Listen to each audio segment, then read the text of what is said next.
ilalim ng 1987 Constitution.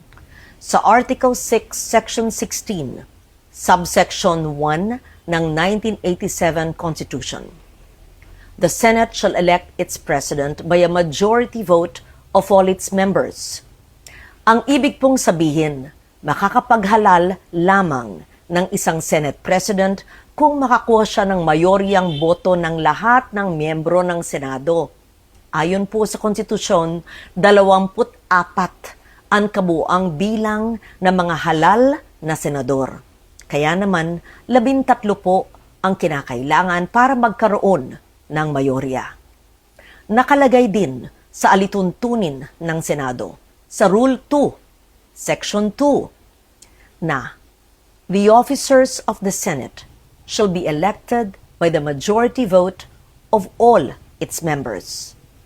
Ang mga opisyal po ng Senado ay ang Senate President, Senate President pro tempore, Senate Secretary, at Sergeant at Arms.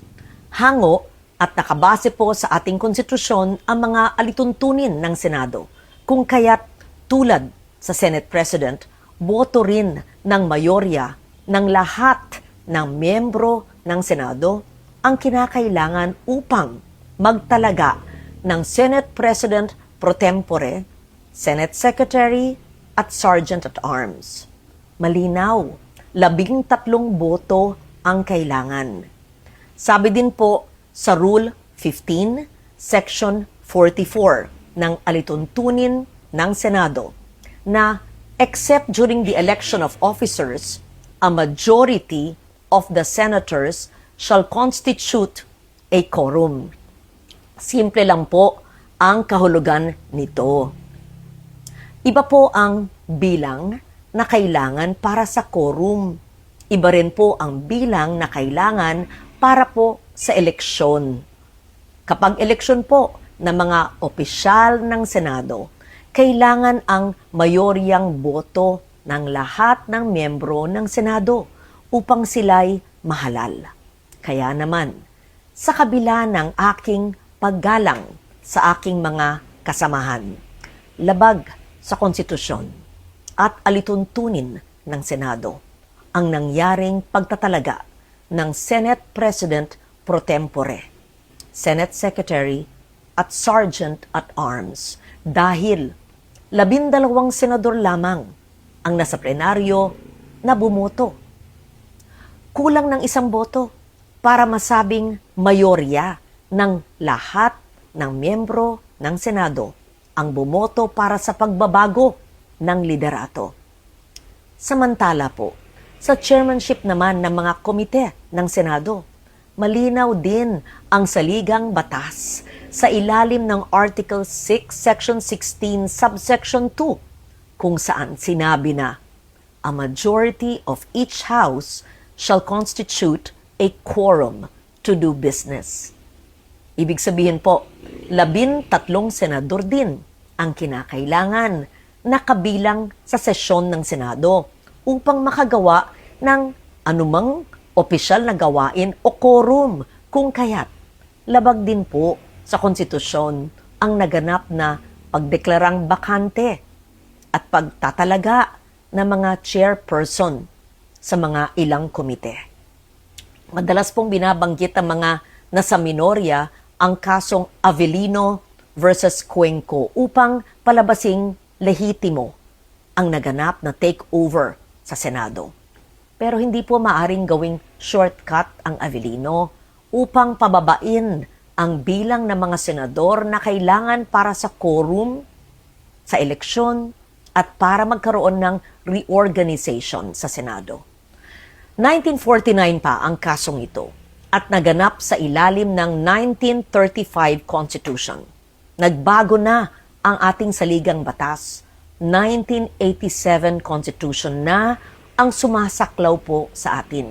Dito, malinaw na 13 ang kinakailangang boto para maghalal ng Pangulo ng Senado at parehong bilang din ang kinakailangan para sa pagboto ng mga opisyal.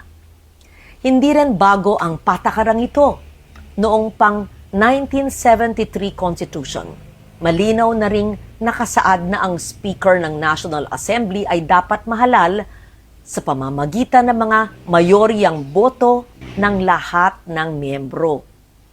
Kung tatanggapin natin na maaring basta-basta na lamang bawasan ang bilang ng mga senador na kinakailangan para sa eleksyon ng mga opisyal at pinuno ng mga komite, malaki ang magiging epekto nito sa operasyon ng mataas na kapulungan. So tuwing may mga senador na nagkakasakit, nasa abroad, pansamantalang wala sa session, na aresto, na detina, at iba pang kadahilanan, maaring gamitin ang dahilan na ito para palaging mag-reorganize ng Senado. Pag nangyari po yun, hindi na representasyon ng taong bayan. Interes at issue ng panahon ang magtatakda kung sino ang nasa mayorya at mga opisyal ng Senado. Ang magiging labanan na lang ay kung sino ang makakapagbawas ng pisikal na presensya ng kabilang panig sa bulwagan. Dapat manatiling representasyon, interes ng nakararami, performance ng bawat isa, at issue ng panahon ang batayan kung sino ang magiging mayorya at pinuno ng Senado. Ang konstitusyon, ang gabay ng ating demokrasya. Makausap sa kanya tungkol sa mga kaso. Ang sasabihin ko lang sa mga, kung sino man ang mga akusado. mayroong kumakausap, hindi ho ako nakikipag-usap kahit kanino tungkol sa ganyang bagay. Tungkol doon sa mga kasong kinakaharap Hindi po, nila sa kasi kung ano ang ombudsman. ebidensya, yan po ang aming susundin. Kung ano ang ebidensya, we will follow the evidence. Hindi pa pwedeng papangakuan sila. Walang na- pwedeng mangako. Walang pwedeng mangako. Walang pwedeng mangako. Nasabihin nila, o sige, mag-ayos-ayos Ako na na kayo. bahala. Ako Wala na yun. bahala kay ombudsman. Walang ganon. Wala. Paklaruhin lang natin. Wala. Kasi hindi natin Kung sino man yung nakikipag-usap ng mga ganon, Oo. medyo baka kayo Mabudol. hindi lang mabutol, baka magkakaso rin kayo. Oo, baka dumiretso kayo sa... Mahirap na ano yan, mahirap na Yung magandang clarification. tawirin yung yun, ganyang bagay eh. Mahirap yan.